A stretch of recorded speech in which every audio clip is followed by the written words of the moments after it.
I feel the need to be sort of dictatorial when we discuss Chapter 9, which is about race and ethnicity. There is one absolute thing you must tell me on exam 2, and that is this: race is an illusion. Race is socially constructed, not biologically constructed. There's a marvelous series you can Google called Race, The Power of Illusion, and I highly recommend it to all and every sociology student.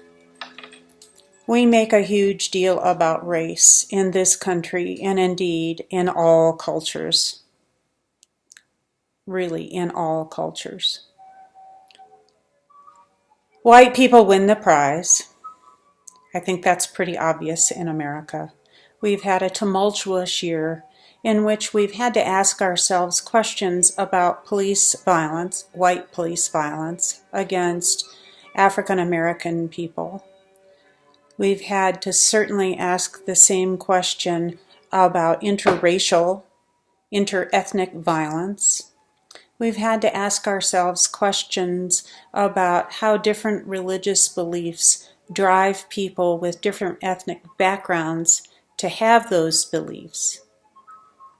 For the most part, a sociologist wants to compare people who are identified and who identify as white with other ethnic groups. Indeed, this is pretty much a prime objective for sociology. When we do this kind of work, we see vast amounts of inequality, vast amounts of racism. We see white privilege and non-white unprivilege, and we start to understand the nitty-gritty of how our culture works. Remember from the chapter on stratification that wealth breeds power, and power breeds the ability to be the oppressor. I hate to call the group I identify with as an oppressing group, but it truly is. And for this chapter, I want you to focus on the notion of white privilege and what that means intergenerationally, what that means in terms of how the legal system works, and how it means we as white people, will be able to provide for our offspring and our offspring's offspring.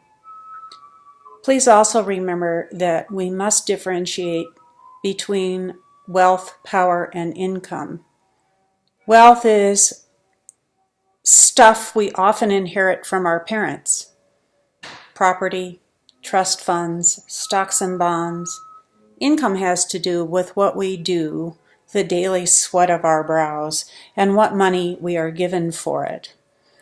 The money that I've been able to earn in my life was sufficient to provide my daughter with a fabulous education.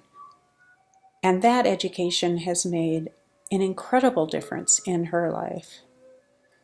Think about what this means. Many of you are working your way through college because your parents were not millionaires. Well, neither were mine. Did I have to work my way through college, I ask? Oh, yeah, I sure did, and I'm still tired, but it was worth it.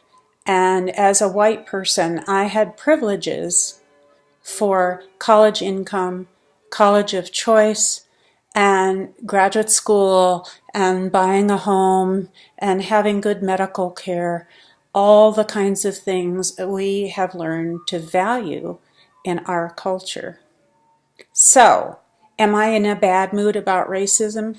Oh yes, indeedy. In fact, I was a Black Studies major as an undergraduate, and that was a time right after the Civil Rights Movement, and it wasn't very pretty.